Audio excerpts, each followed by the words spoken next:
Good morning. Good morning. Good morning.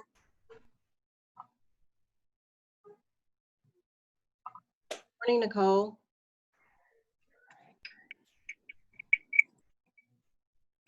Good morning, Dr. Hart.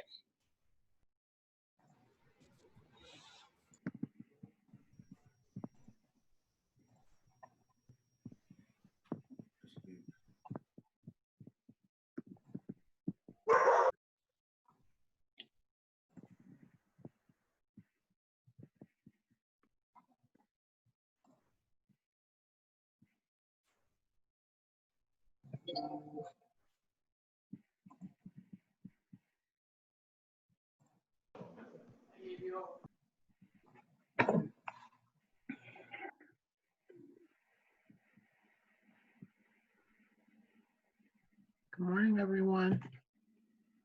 Good morning. Good morning. How are you?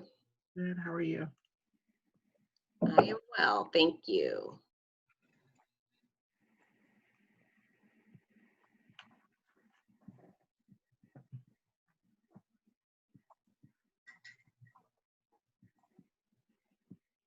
Hi, Alicia. Good morning. How's it going?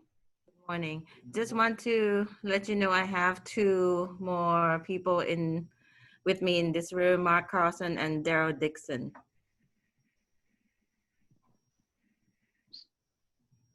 Sorry, I was talking on mute. Thank you for letting me know, Ruth. You're welcome.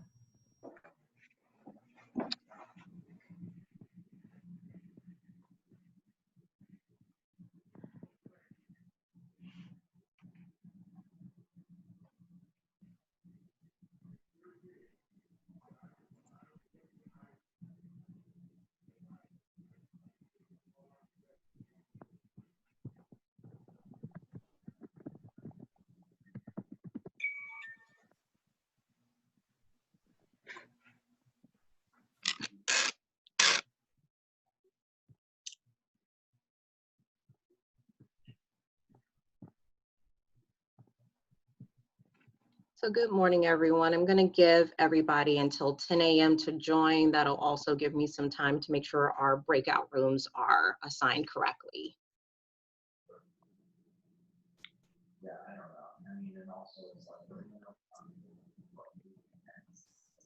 As a reminder, please make sure your microphones are on mute.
Okay, it is just about 10 a.m. And so I want to go ahead and get started for the sake of time. I am looking in the chat, and thank you, Michelle. I actually am going to address our breakout room assignments today. They're going to be slightly different. But I just want to say again, happy Monday. Good morning to everyone. Um, I hope everyone had an opportunity to join our main call, because essentially our activity for today and for Wednesday was reviewed in the main call. And today, this week, really, we are focused on creating guidance and recommendations for our reopening plan. If you go to the top of the chat, I have included the link to our particular playbook, workbook.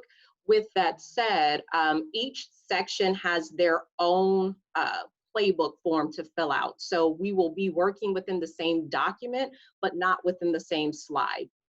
A few of the groups have more than one slide, and that's just because we figure there will probably be a lot of guidance that would have to go under those particular categories.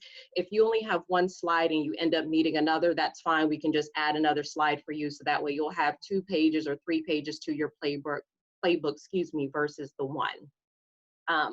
The one thing I do want to go over first are our team norms, and making sure that, I sent these in email last week, and I hope everyone had an opportunity to look at that.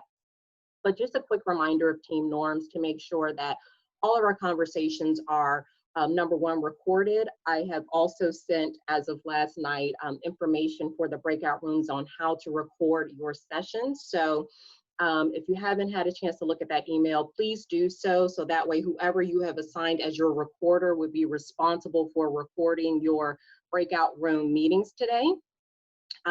So all meetings need to be recorded. I am asking and reminding everyone that all conversation, while we may have differing opinions, needs to remain respectful and professional. Please raise your hand and use the raise hand feature, or physically raise your hand and wave it in the screen if you would like to interject or join the conversation. And please keep your microphones on mute when you are not talking. That way others aren't interrupted by maybe a background conversation or noise. It's very easy to get distracted on Zoom calls, believe me, I understand. So just wanting everyone to understand that this is really we should be creating a safe space for us to be able to share our ideas, our thoughts, our opinions regarding the reopening plan, without fear of judgment or being chastised or so on and so forth. Everybody on this call has expertise in one and or multiple areas, so that's essentially why you are part of the team. So we just want to make sure that everyone understands that. Something else that was mentioned in the main meeting today was to make sure that everyone has an opportunity to provide input and to speak during the conversations. I know typically, just based on personality, sometimes you'll have one or many that will dominate the conversation, not intentionally. It's just that they are more apt to speak and share their information. And I'm asking that others that may have been a little bit more reserved during this process to please contribute to the conversation. We want to make sure that we are getting a wide array of opinions, thoughts, concerns, questions, so that way we're not missing anything. The groups will be slightly different today. Last time, I know that the health and safety group had the bulk of the membership out of our team group. There's about 28 of us, 29 of us in this group, and I think the health and safety piece had probably about 15 or 16 members in it. So what I have done is I have pulled a few of those members that have participated in the health and safety conversations and have put a few in some of the other groups. And the reason why I wanted to do that is because I want to make sure that, for instance, Michelle, you mentioned in the chat about special education considerations for transportation. So, I'm having somebody from the CNI side join that conversation today, because we want to make sure that we are including those, those considerations as we are having these discussions. The same thing with safety and security, our cleaning and maintenance, just making sure that our groups are diverse today and discussion, since we are delving into different considerations, different parts of guidance, and wanting to make sure that we have those multiple opinions and as we're having our conversations today. And so Marcia, yes, thank you. Also use the chat feature while in conversations to make sure that, you know, if you have a point or you have something to say, but you may not necessarily want to jump in at that point, that you're utilizing the chat to help, you know, facilitate or help, you know, continue the conversation going, because I know that you guys are having great conversations and discussions, and sometimes that jumping in can, I don't want to say mess up the flow, but, you know, use the chat feature as you feel necessary. So I wanted to just take about 5 minutes to address any questions regarding the playbook or this week's activities or guidance. I want to make sure that I'm giving clear direction and that you all have a general understanding of what it is that we are to be focused on this week. So are there any questions, any concerns, anything that I can address now before we go into our breakout groups? Cindy? Alicia, what is the level of expectation for completion of the playbook by the end of the week? Should we anticipate having to break out into other meetings before the end of the week to be able to complete, or do you believe that the time that they provide us should be able to accomplish that? So thank you. That's a great question, Cindy. I'm really going to leave it up to the groups to tell me. And the reason why I'm saying that is because today I know that we've added an additional 30 minutes to our conversations. Everyone will not be able to stay on to 11:30. So I do want to be mindful of that some of your group members may have to drop off prior to 11:30. And I think what we need to do is as teams, and then as we come back together as a health and safety team, need to gauge how far we were able to get in today's conversations to see whether or not we need to extend our meeting on Wednesday, or whether or not you all will want to, as separate core function groups, want to create an, you know, an offline meeting on either, you know, Tuesdays or Thursdays or Friday, whatever your preference is, to finish up some of the activities. As it was explained in the main meeting today, the goal is to have pretty succinct guidance completed from all of our sections to be able to, you know, refer back to the all of the chairs for the cross-functional planning team. So then that way we can start actually compiling all of this information into what our reopening plan would be. And so, yeah, it's a heavy push this week is to make sure that we are trying to, as best as we can, finalize guidance from all of our groups.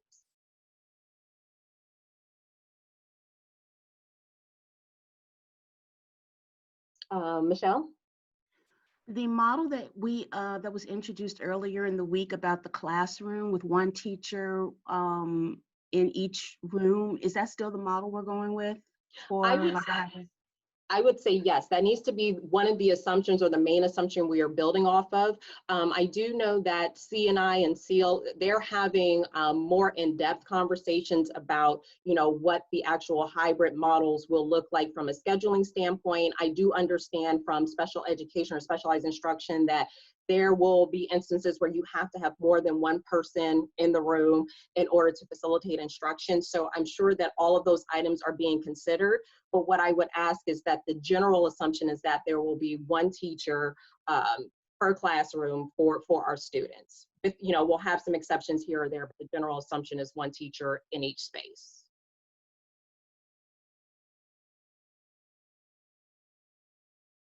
Are there any other questions, concerns, comments?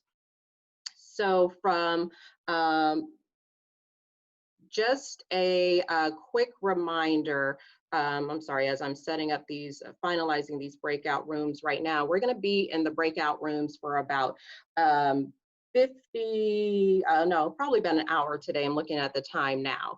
An hour today that you'll have dedicated just to starting the playbook activities. Again, the link is in the top of the chat. So please make sure that whoever is the recorder for your group is able to access that link and can open up the document for you all to begin working on. Please assign a moderator to, you know, be able to, you know, have the conversation flow the way that it should, a timekeeper to just keep track of the time when you go into your breakout groups, and then the recorder. I will also, as we reconvene in the main group, we'll have further conversation about the meeting structure for the rest of this week if we want to agree upon an extended meeting on Wednesday, or if you all want to be able to set up separate meetings with your groups, we can, reconvene on that when you guys are pulled back to the main group. I will be popping into the groups probably every 5 or so minutes just to make sure that you all, if you need any assistance from me, if you need any help, that I'm available. Also, you'll notice that I have the ability to send messages to all of the breakout rooms simultaneously through a chat. So I will be keeping track of time as well, sending quick reminders. And if you have any questions, you can also, I think there's a feature in the breakout rooms where you can reach me directly and I can pop right in. So with that said, I am, getting ready to initiate the breakout rooms. Scott, I see your question in the chat. If you received a separate invite today for the CNI group, that is where you need to be. If not, then you will go directly to the breakout rooms. Okay, great. So now I'm about to send everyone to the breakout rooms. I will be in momentarily. You have 60 minutes, which means that at 11:10, we'll be pulled back to our main conversation. Enjoy.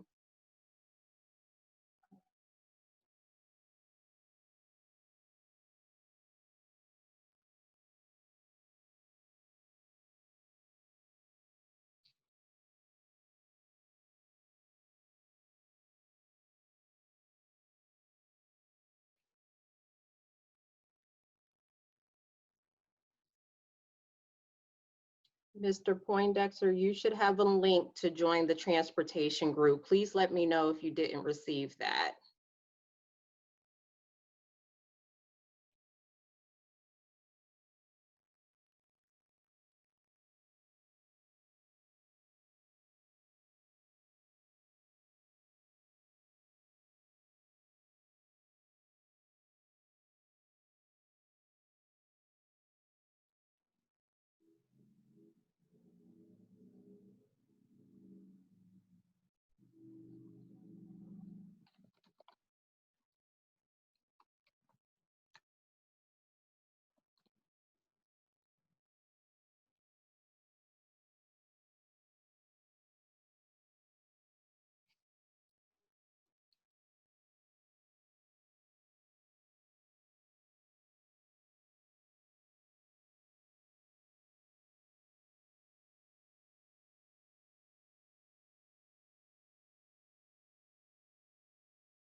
Hello.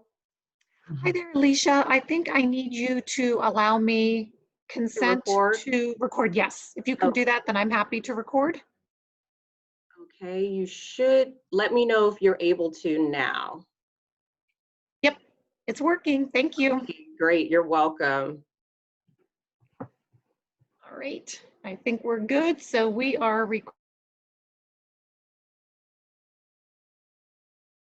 from the earlier email from Dr. Hart earlier this week for the book. And when I went to the WIC book, there wasn't very much in it already. Good morning, Dr. Hart. Good morning. Hey, She will answer our questions. help us out with how to record because it just keeps telling us we need to ask for permission. Yes, so I just granted you permission. Charmaine, let me know if you are now able to hit record. Okay. Perfect. It's recording. Okay, great. Any other questions before I leave? Yes, where's our page? We're supposed to have a page, you said? Yes, so let me see if I can put the link in this chat. Let's see. Is it page 11 in the book, in the playbook? So I just shared the link again. If you click on this link that's in the chat, can everyone see that link? Okay, Scott, I'm seeing your head shake. Yes, that you can see the link. If you click on that link, and you have to scroll. Some of the groups have multiple pages. You should get to a playbook that says transportation. And let me know if you don't see that, and I can jump back into your breakout group. I believe it's page 11 in our health and safety playbook.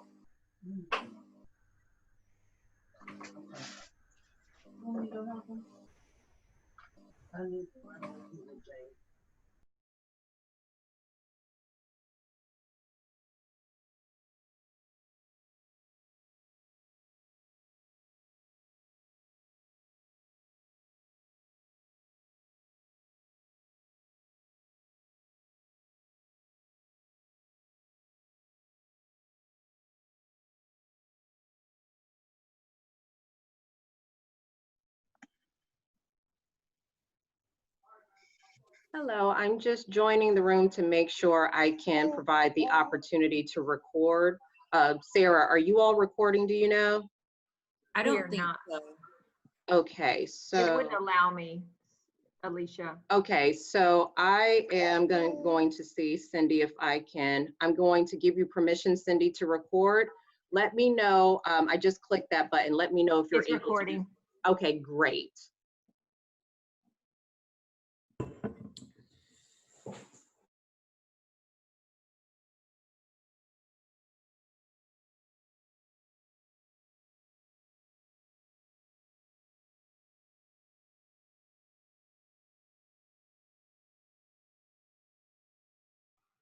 How's it going, Ruth?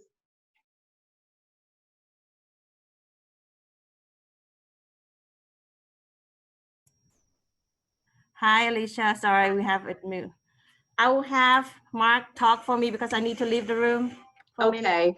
Also, Mark, I have invited Leonard to the groups. I know that he was recommended, and I haven't seen him join either the main meeting or our health and safety planning team meeting. So please make sure that he's part of the process since we've listed him as a member. I will do that. Thank you. How's it going? Well, it's just Ruth and I in here. That's it. Oh, okay. Where's Mr. Dixon? I'm here. And Mr. Dixon, yeah. Okay. Good morning, Mr. Dixon. Good morning. Okay. How you So doing? I'm good. How are you? I'm doing fine. Great. Mark, I am going to jump out of your room now. You guys should be able to record your sessions now because I've provided that permission, and just reach out if you have a question. Okay, thank you. You're welcome.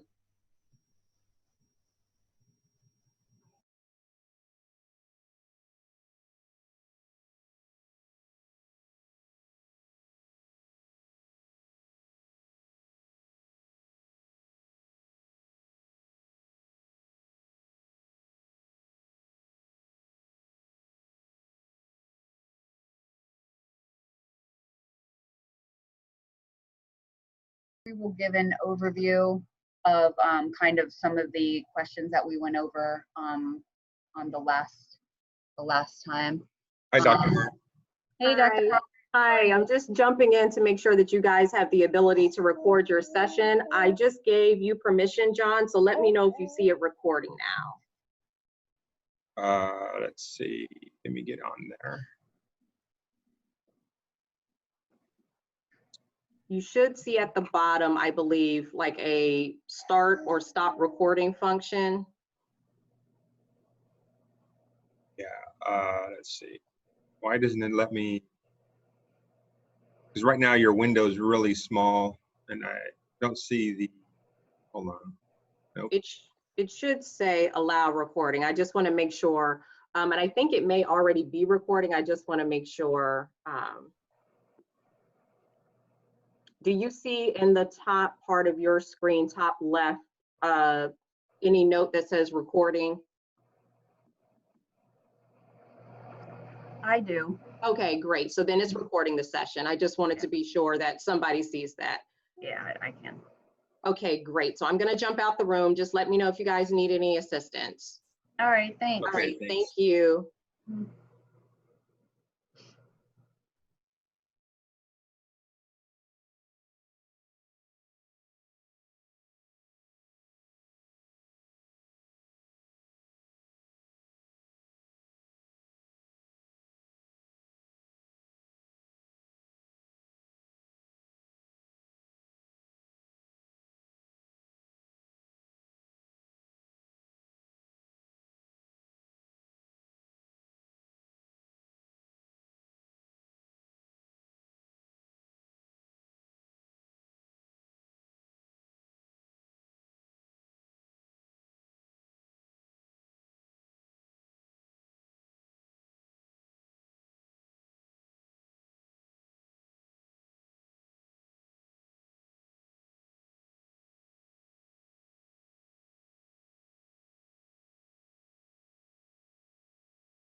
Good morning. Good morning. I was trying to find out how you doing. I'm good. How are you? If you could do it again, everyone. I can't hear you. You're going in and out. I'm sorry. Is this Mr. Poindexter trying to join? Yes. Okay, great. So I have assigned Mr. Poindexter to the transportation breakout room. Did you receive a separate invite to go into a different room? No, by a second. Okay, so let me see. Okay, what is Mr. Poindexter's email address? Oh, James.Poindexter. Okay, so it's James.Poindexter, correct? Yes. Okay, I am going to, so I'm going to ask you all to log off and log back in one more time. Okay. Okay. I'm just helping him out. I'm sorry. No, you're fine. I just want to make sure he gets to the correct group because I've tried to move him now twice and for some reason it's not allowing me to put him into the transportation discussion. So I want to try it again and make sure that he can get to the right discussion. So it may help if you guys log off and then log back in. I'll let you into this meeting and then I'll assign from there. Okay. Okay. Thank you. You're welcome.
Can you hear me, Mr. Poindexter?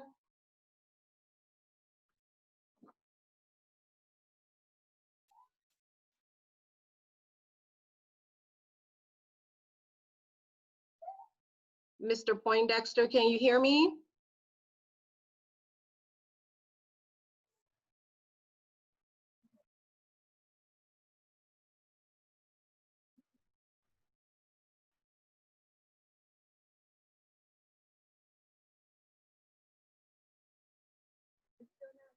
Can you hear me?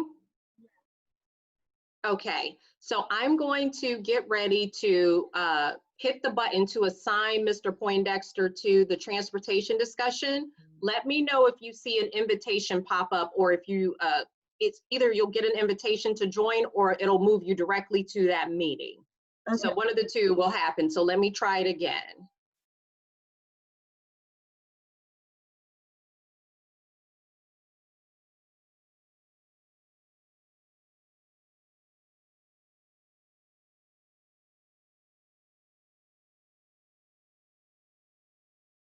Do you see?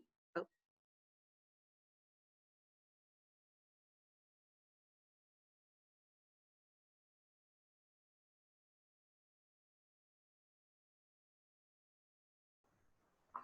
For the families, for the parents, or the, you know, for those who, I'm trying to think exactly what I would say here. This mute button is defeating me. Yeah, okay. If you do this, how are you going to verify that that test actually happened? Right. So you're really at a risk there, and you're depending on a variable you have no input for. Correct. That's very true. So where I was going to end with it is the fact that the reliability of it is very poor. Dr. Hart, has there been any consideration about pre-testing people before they board the bus? Yes, so there's a lot of conversation right now going on within the health and safety team about where do we start screening. And so one of the decisions or the recommendations that the health and safety group will have to end up making is whether or not we are going to do a combination of self-screening and on-site screening. So I'm thinking one of the models that may be proposed is that parents complete a self-screening prior to students boarding the bus. So essentially, we would have to trust parents to be honest with us and say, yes, I've taken my child's temperature. I haven't given them any fever-reducing medication. They are not displaying any symptoms of COVID. And there is, I know some of the other divisions, I believe Fairfax is one, and Arlington as well, are making parents sign every day and complete every day a form that says that they've completed it. I know it's leaving it up to trust, quite honestly. Now, with that method, now we not only have to worry about what's the testing done, but we have added another task in there in collecting or distributing said form. Yes, so I think, don't quote me on this, Dick. I think that the forms are electronic in nature to where they would be able to complete it somehow electronically. It's submitted. If they say, yes, my student is exhibiting symptoms or has a fever, that child would not be allowed to board our buses. How's the bus driver going to know that? That's a great point. So that's why I'm saying that there still has to be a lot of conversation about that. On the flip side, though, if we try to implement screening at the bus stops, it would probably, I don't want to say, I hate to use the term impossible, but it would be extremely difficult to screen every single child before every single run. And then you're still left with the question, if you have a child that is either displaying symptoms or they have a fever, you can't leave that child alone at a bus stop. So you would still have to, in some way, shape, or form, allow them to join the bus. And then now you're potentially, putting others at risk. How do you isolate that child? Who ends up actually doing the screening for those children? And I don't believe anyone feels like it should be the bus driver. So then that would be another, consideration, is who do we staff at, how do we actually make this happen if we're going to do screening at the bus stop? So. And under that model, Dr. Hart, you've entered in another decision point. Exactly. Yes. Who makes that decision? Is that a responsibility of the bus driver? In case, what is his training? And what is the liability involved if this driver makes a mistake about that in the process? Exactly. So I'm going to be honest with you, Dick. I don't think that anyone is leaning towards the model of having bus drivers be the person or be the people that screen at the sites. I think they are trying to come up with some level of hybrid guidance that says a pre-screening will have to occur prior to students being allowed on the bus. Now, our drivers will have to go through on-site screening, I'm assuming, before they get on the bus to say, hey, let's take your temperature, make sure you're good to go, you get on the bus. We are working with the PPE group to make sure that bus drivers are what we're calling a specialized capacity, to where they are provided additional PPE such as the face shields and the gowns if they so want it, gloves as well, to make sure that we are protecting, you know, our transportation personnel, because they literally will have some of the most contact with students throughout the day. But that's going to be a major decision point. So right now, the health and safety group is working on screening guidance. One thing we have to keep in mind, and the data points are included in the workbook that we're working out of today, is that the majority of families have requested on-site screening for, you know, in order for them to feel comfortable to come back. So that's something. On which site? When you say, I'm sorry, Dr. When you say on-site, at the bus stop or at the school? It just says on-site. So Okay. we would have to determine, you know, if we're saying on-site, where would be the first point of on-site screening? My thought again would be, for the protection of personnel, I would not feel comfortable with students, you know, me personally, entering a bus if they haven't been screened yet. And so that leads to the conversation of on-site screening. If we're going to say, yes, we're doing 100% on-site screening, the first point is going to have to be at the bus stop, which means go back to the question of who is physically going to do those temperature screenings. I think the FIA has shared we have over 5,000 bus stops. We do not have 5,000 additional employees to, you know, to deploy for this particular activity. So that's going to be a major consideration. How do we make that work within a transportation model, making sure that we are achieving screening, but also not putting an additional undue burden on transportation personnel, making sure that we're keeping transportation personnel safe. So it's a lot to consider.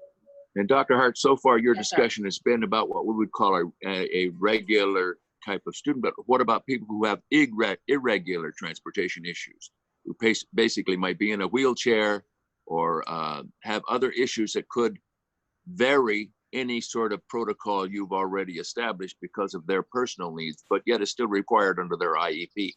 Where is that fitting in what we're talking about here? So you guys are going to have to let me know that. That's where we're having your recommendations. And I'm saying that, Dick, to say, I'm not the expert. I'm considering you all the experts on transportation. Of course, we have, you know, Charmaine as part of your group that works within the specialized instruction capacity for our schools. So she can provide, that's exactly why I wanted her to join the transportation group today, is that as you all are having those conversations, particularly around our specialized instruction groups and students, we have a different set of considerations. We also have to consider that some of our disabled students may not be able to physically wear masks or wear PPE on the buses. And so there has to be a consideration for medical exemption as well for those particular students.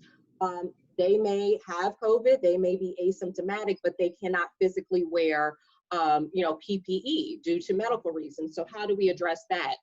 That is something as well that the student health group is looking at right now, but that's an additional consideration, that we may have some that ride our buses that physically cannot wear PPE. So you're aware you're asking us to create a plan and guideline to deal with the sort of circumstances you haven't defined yet. Well, I'm asking you all to put all the recommendations, or what you feel is the best sought recommendation to start having those conversations. As we move through on Wednesday, we are going to have to dedicate time across all of our groups within health and safety on those decision points that are going to be multi-group focused. So to your point, Vic, you know, we could put together a best case scenario for transportation, but we are going to have to pull in the student health group to say, look, if these are your recommendations regarding screening, these are the implications for transportation. And at So my some point, hope you'll is have that to by deliver Wed- those. Yes. excuse me, I'm sorry, at some No, point, you'll have to deliver us some sort of outline of what those are so that we can design a transportation plan to meet that criteria. So what I'm asking you all to get through today in the next 30 minutes is to start kind of outlining what the transportation would be. We understand it's not going to be figured out today, Nick, by any stretch of the imagination. What my hope is, though, is that by Wednesday, we can come together as a group and say, hey, you know, these are some of the decision points that cross areas. We need either a cross-functional team to get through these decision points, or we need to talk as an entire team to decide what is our final guidance going to be on this item. So Wednesday, that's the goal. I miss your daughter. She probably has some input to this that would be relevant. She is watching Paw Patrol right now. I'm sure she is completely disinterested in this, but she'll join as necessary. So I hope that's been helpful. I got to join some other rooms, but you guys continue on with the conversations. I think you guys are headed directly in the right direction. So I'll see you soon. Thank you, Dr. Hart. You're Thank you. welcome. Thank you. Thank you, Dr. Hart. Yeah, that,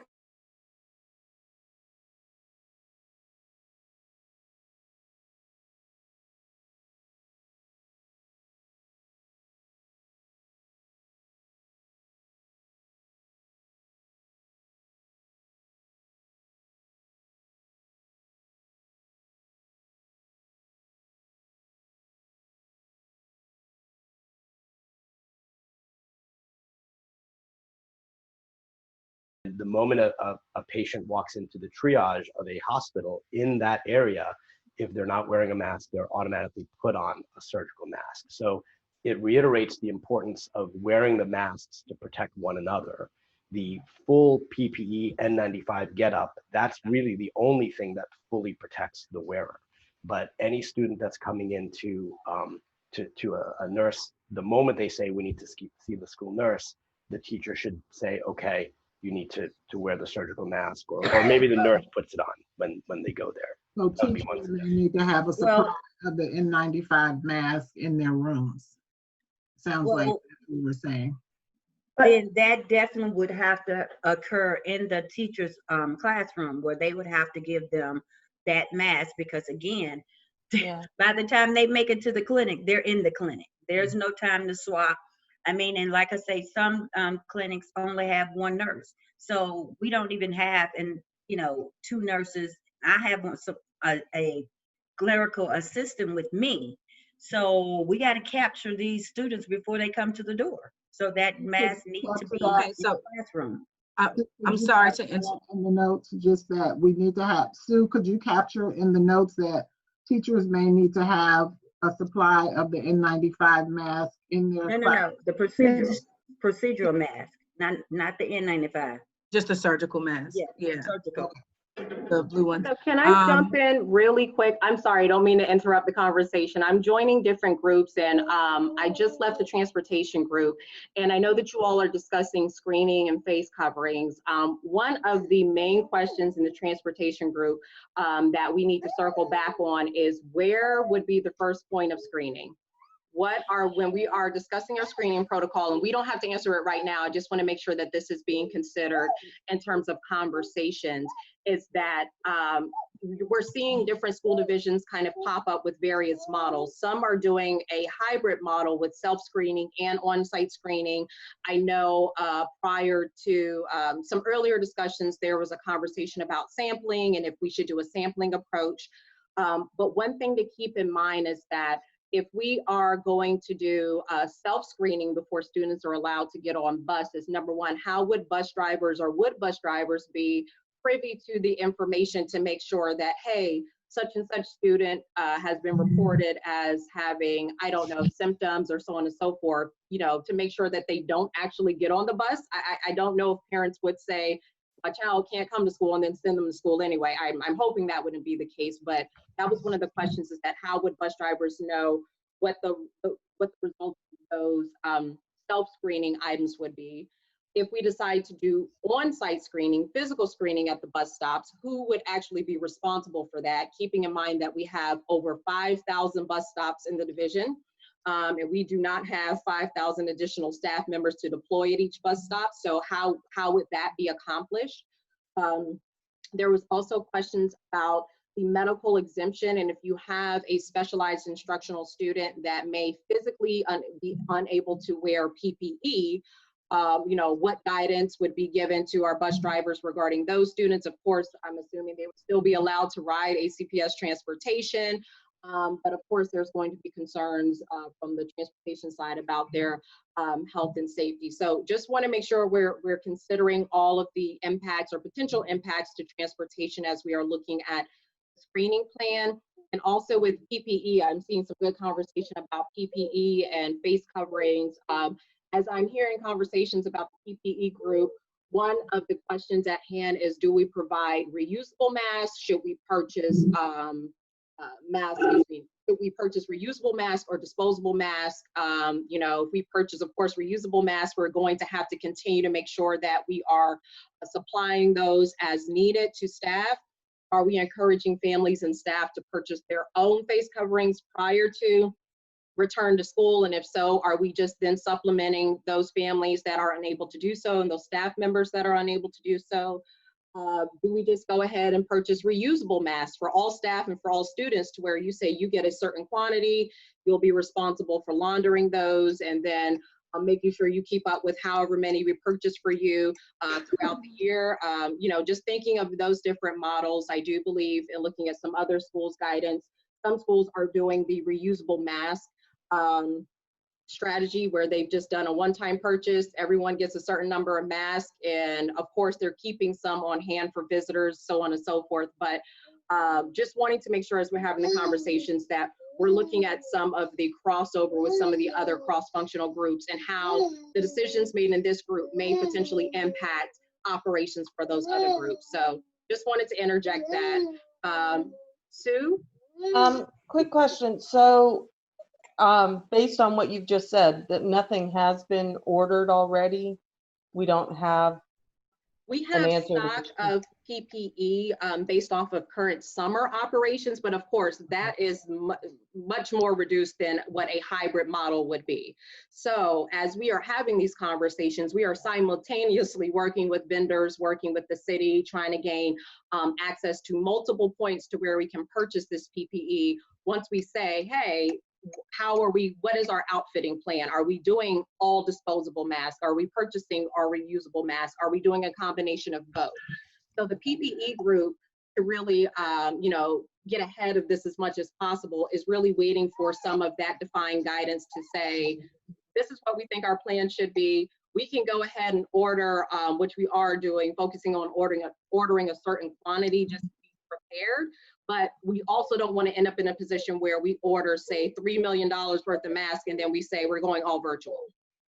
Because now we won't be able to use that funding for, you know, to help, you know, support the virtual model. So we just want to make sure that we are walking that fine line of building up our stock without completely depleting our resources, not knowing what our formal plan will be. One of our essential questions has to do with the temperature screening. Like, how often are we going to do them? I did notice in the models from across the world that we received that there were some places where they were screening the children twice a day.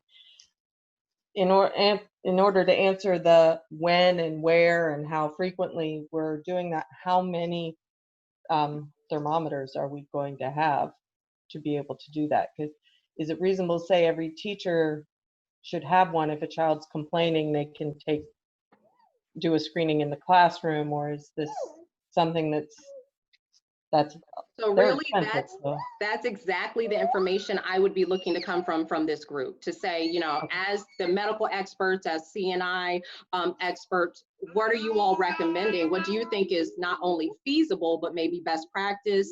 You know, I just think that as we're having these conversations, and we're not going to figure all this out today, to just kind of look at it from the standpoint of not only what we should be doing, but also what we can feasibly do.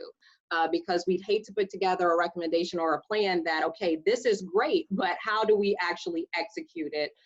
Because I don't want us to have to go back to square one and say, okay, now we have to create a plan that we can truly execute. So one of the things that I am planning to do on Wednesday is to allow these groups time to finish out their particular guidance and plans, and then bring us all back together as a main group to see which decision points cross over multiple cross-functional groups, because those are the decision points that we're going to have to then delve into and really decide as a group what our next steps need to be and what our final recommendation and guidance would need to be. So I hope that's been helpful. I hope I have not further confused the group. I just wanted to interject with some of the conversations I'm hearing across the other teams that would need to be part of your robust conversation. So with that, I'm going to leave you to it, join another group, and I will see you all shortly.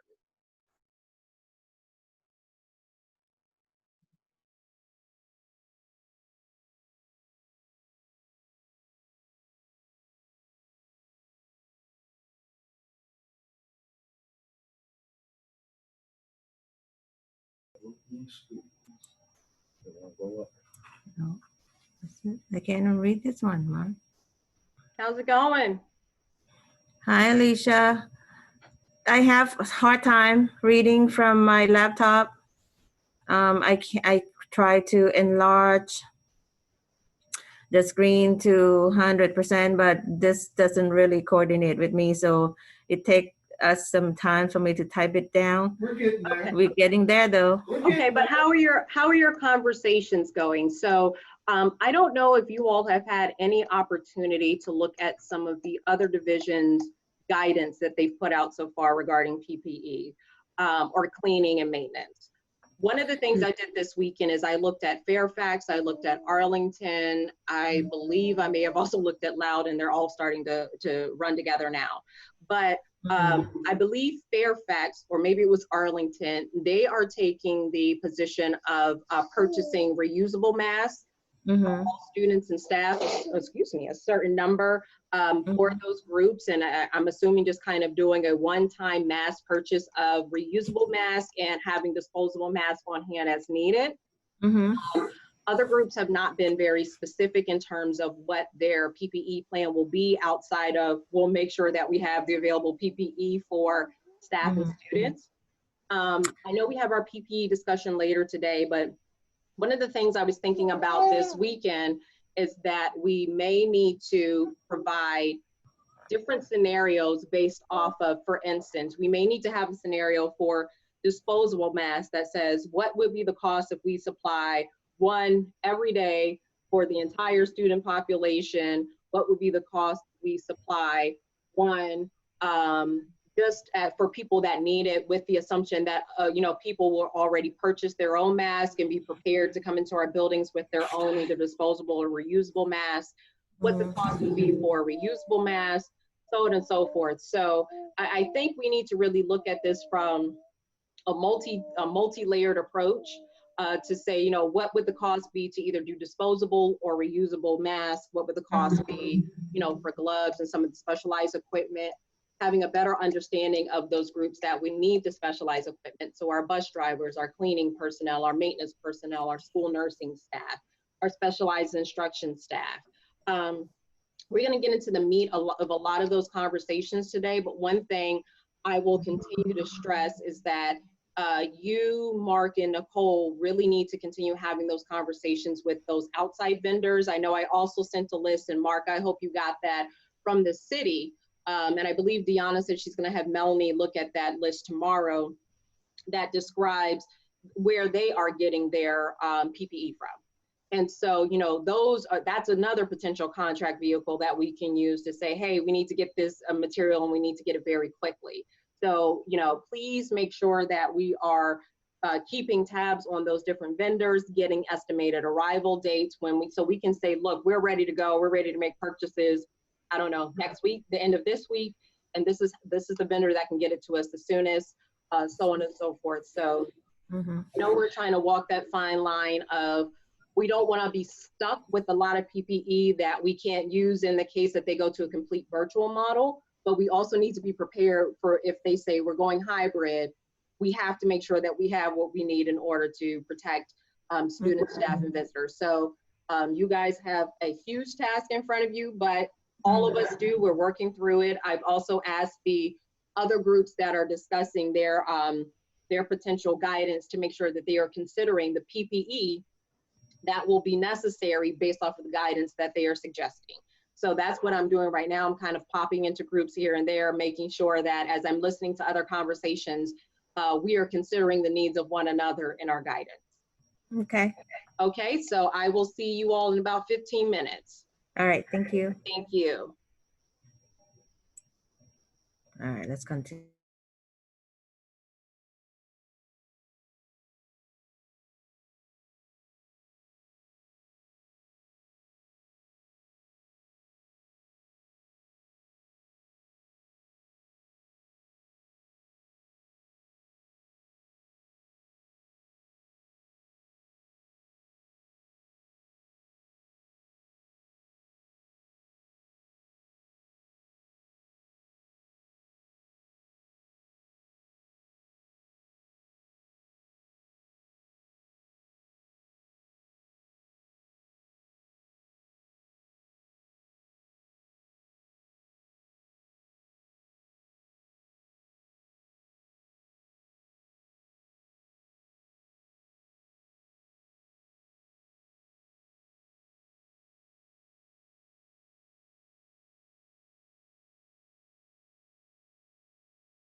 To start loading kids early.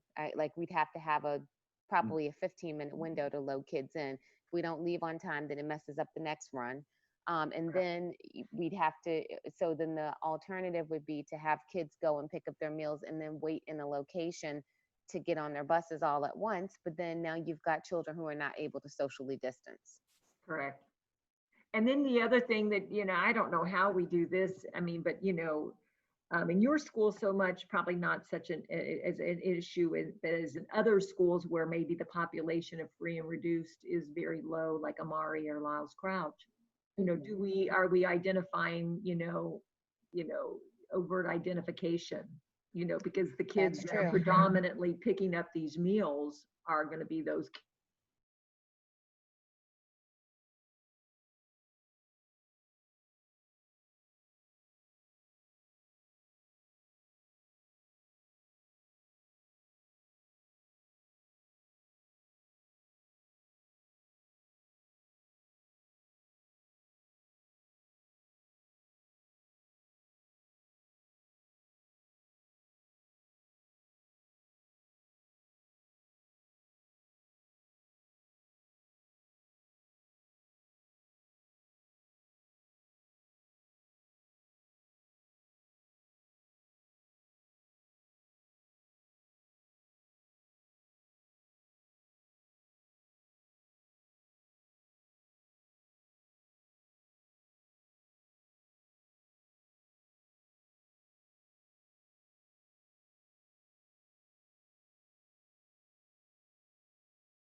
Thank you.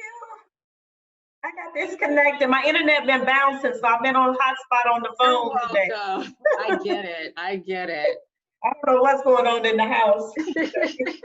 It happened right when we were getting ready to start the 9 o'clock. I was like, oh, great. So I was rebooting everything. And they were worried, so I had to go to the phone. Well, I'm glad you were able to join. Yeah, I did get join, I should say. Yeah, it dropped off right before we were supposed to come here. Okay.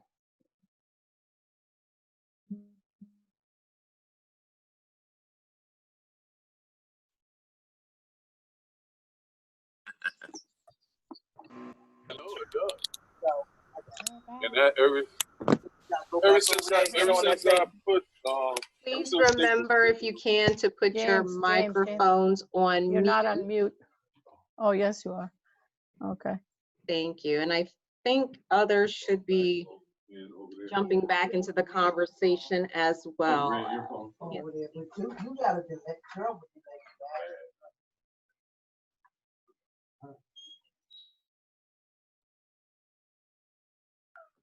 Okay, I think we have most of everyone back into the main group now, including my child that is yelling in the background. So what were your thoughts on today's, breakout meetings as we started really jumping into the guidance portion of the conversations? Just wanting to hear thoughts, comments, opinions, what we got. It's messy, but we're gonna get there. It took us a while to get going. Okay, Scott, I think I see you ready to chime in as well. Yes, for us, and I apologize because, I don't have all the data, the logistics and the overhead to put a transportation model out that will successfully, deliver the pupils and the experience that they're used to having is a real challenge. And it's just, we get stumped on it. We get stumped on all the additional resources, all the additional overhead, all the additional labor that it'll take, et cetera, et cetera, et cetera. So it was hard to get started. A lot of great conversations, but a recommendation, tough right now still. Thank you. I'm sure others share your sentiments. Carmen? I agree with Scott. I think that on the student health side, we were able to develop or put some really meaningful or purposeful action items down. But then when we think about things that are centered around like more resources like PPEs, surgical mask, and how to do some of the more tricky things like screening, I think that's kind of where we find difficulty. But I think that within our group, we were pretty productive with discussing what we can do to better prepare families, students, and teachers for a possible hybrid. Thank you, Carmen. Sue, I see your hand raised. Yeah, and we brought up equity a few times, making sure we are screening equitably, making sure we are being fair from one group to another. That's going to be an issue for every decision, making sure we aren't singling out any groups and that we really are doing what's best for the students throughout this whole process and for our staff.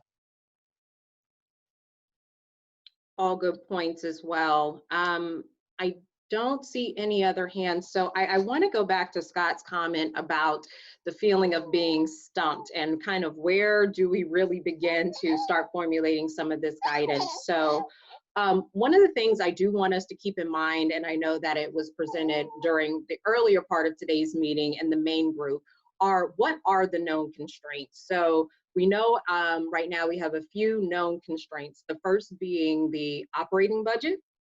The second being the CARES Act funding that we're going to receive and how that's going to be allocated based off of group. The third being our facility capacity, knowing that, if we are going to employ social distancing, we really can't fit more than 8,500 students at one time, or 8,500 persons, students and teachers in our students, in our schools holistically at one time. And then also our transportation constraints, knowing that, based off of the first iteration, and, if we were going to do a 1 student per bench model, not alternating, we could potentially transport about 2,700 students. Once we move to the alternating, which I believe is where we're going to lean, that drops to about 1,900 some odd students roughly that we would be able to transport. So we do have some constraints that we know that we could work towards as we are completing our guidance and completing our plans, but we still have a lot of unknowns. And so to that end, as I was popping into the various groups, a lot of groups had questions that really that guidance would have to come from another group within our team. So on Wednesday, one of the things that I would like to do is I would like to provide some time and really get together what I consider kind of the core cluster groups that would have to work together on some guidance in order to help formulate those plans. So for instance, transportation, student health, and the PPE group would probably need some time together to be able to really delve into some of our questions that cross group. So I'm hoping to be able to provide at least 30 minutes. I'm gonna try to do 45, I just wanna see how our time breaks out on Wednesday. For those groups to be able to come together and say, these are our recommendations, this is our potential guidance, but wanting to understand how would that impact transportation? How would it impact our need for PPE? So on and so forth.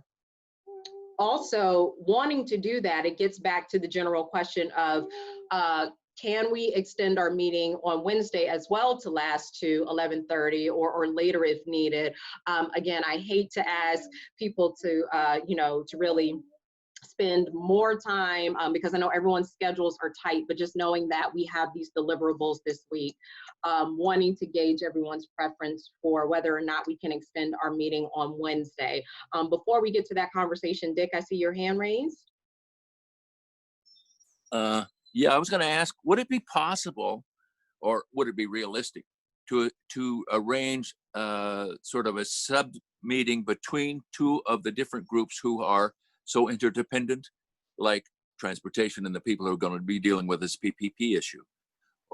I can absolutely do that, but I'm going to ask the groups also, again, if we set up these separate meetings, what is the availability for most to join? Because I definitely want that to be a productive conversation, and I think we're gonna have to be able to have the majority of individuals be able to join if we create kind of those separate opportunities for the subgroups to work together. So as we're having this meeting conversation, let me separate out these 2 questions. First question I have is, if I scheduled a separate, not on a Monday or Wednesday, but a separate meeting this week, probably tomorrow, for the subgroups being transportation, PPE, and student health, mainly to have some dedicated time to speak, would you all be open to that and would be available to having maybe an hour, maybe an hour and a half to meet offline?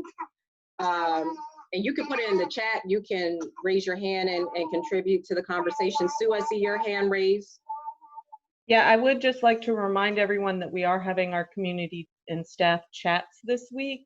So we want to make sure people have the opportunity to join those if they're interested, and that any side meetings don't conflict with those. Thank you, Sue. I believe most of those, with the exception of tomorrow, are all at 4 p.m.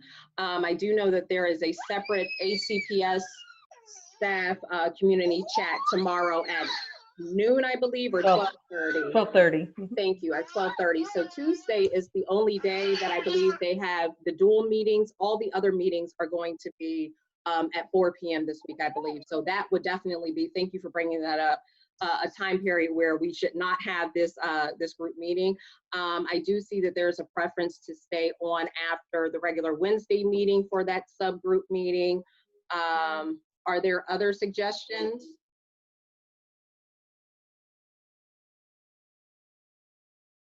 Okay, I see or before. The difference, the challenge with or before would be that if we have an extension of our health and safety meeting on Wednesday, we can't do it before because we'll be in the main group meeting. So we would need to do that. If you guys want to stick with keeping it to a Wednesday, the meeting would have to occur after our normal health and safety breakout team meeting, which then kind of lends into it. My second question regarding, do we just extend the meeting on Wednesday to allow time for those subgroups to meet together afterwards? And I see, I have some that are saying it depends on the time. So I think most of the conversation that I've seen is that the preference would be to extend the meeting on Wednesday. So that would be great now that I have that feedback. I will work with Marcia to formulate the best,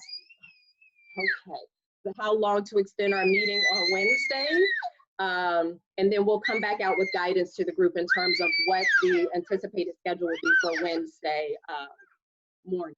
Oh my goodness, do you have anything else to say? No? Okay, thank you. I think we're good on Wednesday on the question of extending the meeting. We know that there has to be some cross-functional conversation amongst the teams to really get to that level of guidance that we are going to have to provide. So I think that that's very clear. Are the breakout teams still working well for, this format to really be able to meet with those core members to discuss, specific focus area, questions, concerns, comments? I just want to make sure that the breakout teams are working and that we don't want to try to tackle this as a main team. I think it'll be very difficult for us to tackle as a main team, but I do want to at least put that option out there. Are we still good with the breakout team formats? Okay, I'm seeing a lot of heads nodding. Great. So then I know fingers up, thumbs up. That's good that works. Marcia, do you have anything that you'd like to add? Well, I think this is my perception of just what we had today. I think people are still struggling with the hybrid versus the online virtual. And I think some of the things that we have to work through is no matter what, at some point we're going to be going back in the building, whether we go back in September on a hybrid or whether we go back in, I don't know, January. So I think, if we can just remember that, we do have these options, we do have to plan for entering back into the building because there will come a day where we will be going back. And so I just think I understand people's fears and people's concerns, but I think if we can just focus on, we are going to have to go back in the building. And so what do we need to make sure that we are safe when we do, whenever that is, because it's going to happen. So I just wanted to say that, and hopefully that will give us all something to think about as we plan to come back on Wednesday. Looking forward to it. Thank you so much, Marcia. Dawn, I see your hand up. Dick, I'm not sure if your hand is still up or if it is a new question, but I do want to get to Dawn first.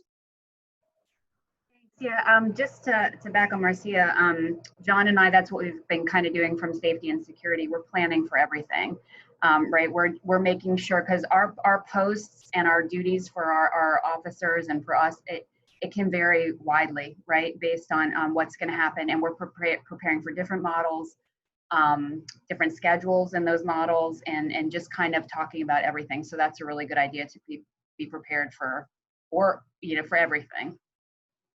Can I add to that, Dr. Hart? Also, it would be nice if we can have someone from the curriculum side or that team or one of these principals, either Ms. Bynum or Mr. Powell, on our team, because when safety and security talks about emergency drills or other stuff like that, it would be nice to get their input, because we are functioning, safety and security functions or is going to plan like if we were going back fully.